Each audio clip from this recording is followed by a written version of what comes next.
नमस्ते, मैं हूं संजय दीक्षित और आप देख रहे हैं दी जयपुर। इस वीडियो को लाइक करें, शेयर करें, चैनल को सब्सक्राइब करें और हमें सहायता अवश्य करते रहें, क्योंकि इसी सहायता से आपके पास हम अच्छा कंटेंट ला पाते हैं।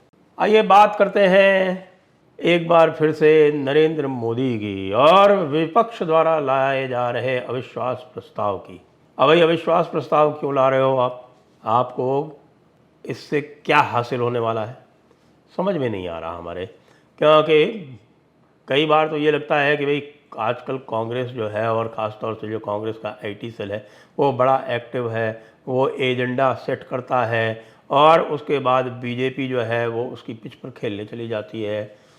जैसे आपने देखा कि भाई उसने एजेंडा सेट किया, इंडिया बनाया और बीजेपी ने रिएक्ट किया इंडिया विद डॉट्स को।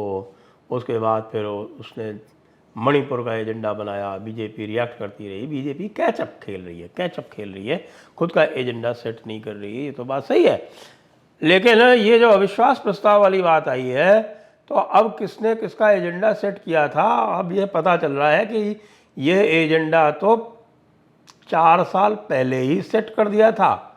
वो भी किसने? नरेंद्र मोदी ने। समय मैंने आपको एक शुभकामनाएं दी थी, वो शुभकामनाएं मैं आज फिर देना चाहता हूं कि आप इतनी तैयारी करो कि 2023 में फिर से आपको अविश्वास प्रस्ताव लाने का मौका मिले। और यही अहंकार की बात है, ये समर्पण भाव है, अहंकार का परिणाम है 400 से 40 हो गए। अहंकार का परिणाम है 400 से 40 हो गए और सेवा भाव का परिणाम है कि 2 से यहां आकर के बैठ गए, 2 से निकल करके आके बैठ गए। आप कहां से कहां पहुंच गए? अरे मिलावटी। जी हाँ, देखिए इसमें आपको नरेंद्र मोदी क्या कहते हुए सुनाई दे रहा है। नरेंद्र मोदी इसमें ये कह रहे हैं कि भाई अभी आप जो ये सब कर रहे हो ना, ये इससे कोई मतलब नहीं है, जो डिसरप्शन वगैरह कर रहे हो, ये सब कर रहे हो। अब तो आप ऐसा करना कि जब 4 साल निकल जाएं तो 2023 में जाके अविश्वास प्रस्ताव ले आना और उस समय आपको पता चल जाएगा कि आटे दाल का भाव क्या है, आप कितने पानी में। अब ये वाला जो पार्लियामेंट सेशन है ये फिर से उन्होंने इसी नोट पे शुरू किया। आप ये देखेंगे कि लगातार जितने भी पार्लियामेंट सेशन हो रहे हैं उसमें कोई ना कोई ये एजेंडा लाते हैं पार्लियामेंट के एक दिन पहले। ये लगभग सभी को पता है दिल्ली में कि भाई आरंभ में तो पार्लियामेंट नहीं चलने दी जाएगी, कोई ना कोई एजेंडा उठाया जाएगा। जैसे 2019 में ये रफ़ाल उठाया करते थे, अब इस बार जो है वो कभी ये अडानी उठाते हैं, तो ये कभी एक्स चीज़ उठाते हैं, कभी वाई चीज़ उठाते हैं, और कुछ नहीं होता तो मणिपुरी उठा लाते हैं। यानी कि कोई ना कोई इस तरह का कार्य करके कि किसी भी तरह से पार्लियामेंट नहीं चलने दी जाए। जैसे कि पार्लियामेंट नहीं चलने से पता नहीं लोगों में क्या संदेश जाएगा कि भाई पार्लियामेंट नहीं चल रही है इसलिए प्रजातंत्र जो है उसका विनाश हो रहा है, और प्रजातंत्र के विनाश के लिए फिर उसके बाद आप विक्टिम खेल कर ये कह दें कि साहब कि ये प्रजातंत्र जो है ये ठीक से नहीं चल रहा है, जो संसद नहीं चलने दी जा रही है उसका आप किसी भी तरह से उसका दोष जो है वो सत्तारूढ़ पार्टी पर मढ़ दें। लेकिन इससे जनता में संदेश असल में क्या जा रहा है?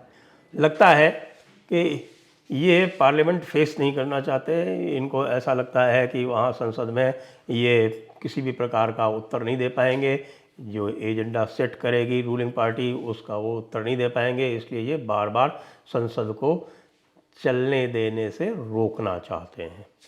ये जा रहा है संदेश जनता में। जो विक्टिम आप प्ले करते हैं उसका कोई असर नहीं होता, लेकिन फिर भी इस बार फिर वही काम किया कि साहब मणिपुर का एक वीडियो लेके आ गए। उसके बाद कहा कि साहब कि हम जो है चर्चा 176 में नहीं करेंगे, हम 267 में करेंगे। उसके बाद उसके ऊपर भी राज़ी हो गए कि हाँ भाई चर्चा करो, क्योंकि चर्चा करने से तो पूरा का पूरा लाभ जो है वो सत्ता पक्ष को ही होता है, और विपक्ष जब चर्चा से भागता है तो उसकी किरकिरी वैसे ही होती है। अब आकर ये उसी पिच पर आ गए जो कि नरेंद्र मोदी ने जिसकी भविष्यवाणी 2019 में कर दी थी, यानी कि अविश्वास प्रस्ताव ले आना। अब ये अविश्वास प्रस्ताव लेकर आ गए।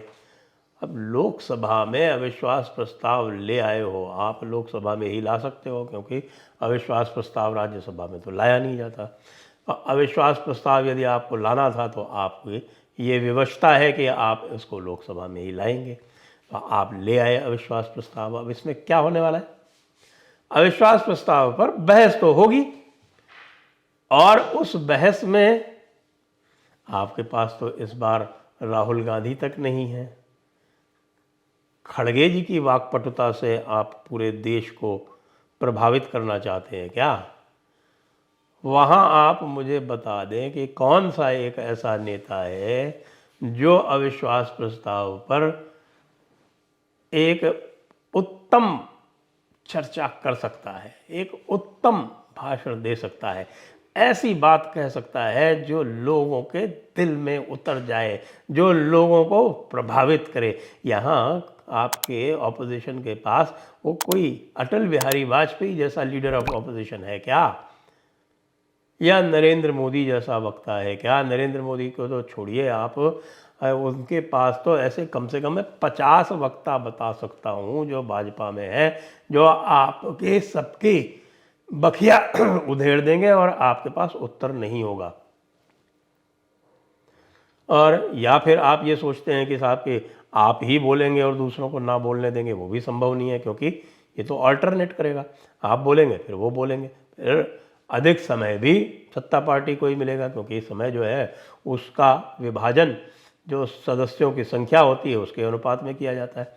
तो मान लीजिए अगर 10 घंटे भी चर्चा का समय रखा गया तो 10 घंटे में से भाई कम से कम 6 घंटे तो सत्ता पक्ष वाले ही बोलेंगे, या 6.5 घंटे भी बोल सकते हैं। आपको जो मिलेगा लगभग 35% समय, तो उस 35% समय का आप क्या 30% समय मिलेगा लगभग, क्योंकि बहुत सारे जो अन्य दल हैं, जैसे अभी YSR कांग्रेस ने ये घोषणा कर दी कि वो इसका समर्थन नहीं करेंगे, तो वो भी निकल गए आपसे।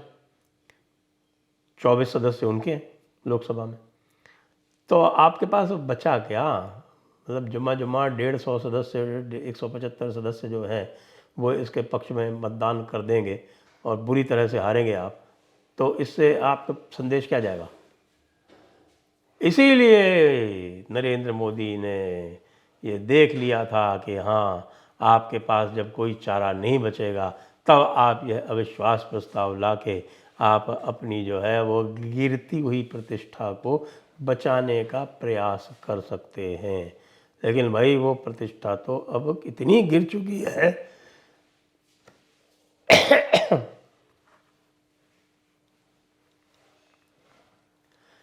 कि उसको आप क्रेन से भी उठाएंगे ऊपर तो भी नहीं उठेगी वो।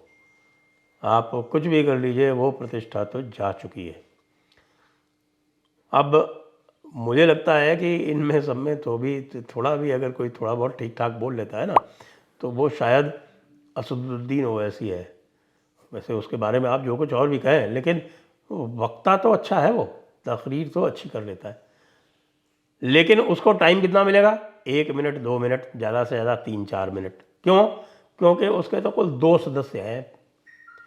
545 के सदन में उसके पास केवल 2 सदस्य हैं, तो उसको उसी अनुपात में जो समय मिलेगा उसमें वो थोड़ा बहुत बोल लेगा, लेकिन उसका जो सारा का सारा बोलना है वो बेकार है, क्योंकि वो पूरी तरह से एक अपने ही सांप्रदायिक नज़रिए से बोलेगा।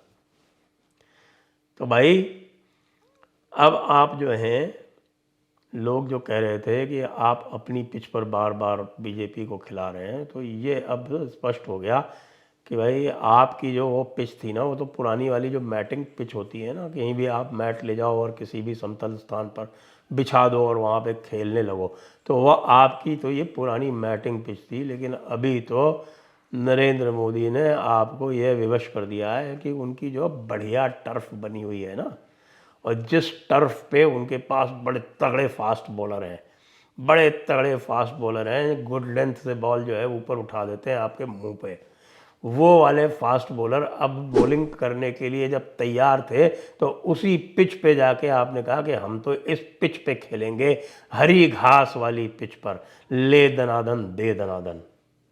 अब उस हरी घास पे आपके पास बॉलर ही नहीं है, और जो बैट्समैन हैं वो ऐसे हैं जो जरा सी बात पे इधर उधर भागते फिरेंगे, क्योंकि आपके जितने भी अच्छे वाकपटु जो नेता हैं वो तो सब राज्यसभा चले गए, चुनाव तो कोई जीत नहीं पाया, तो करेंगे क्या।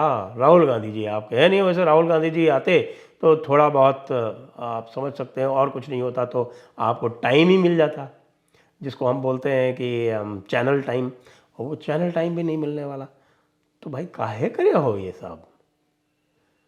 और जिसको कहते हैं ना, हमारे यहाँ उत्तर प्रदेश में बड़ी कहावत है, पूरे बल्कि पूरे उत्तर भारत की कहावत है ये, कि आ बैल मुझे मार।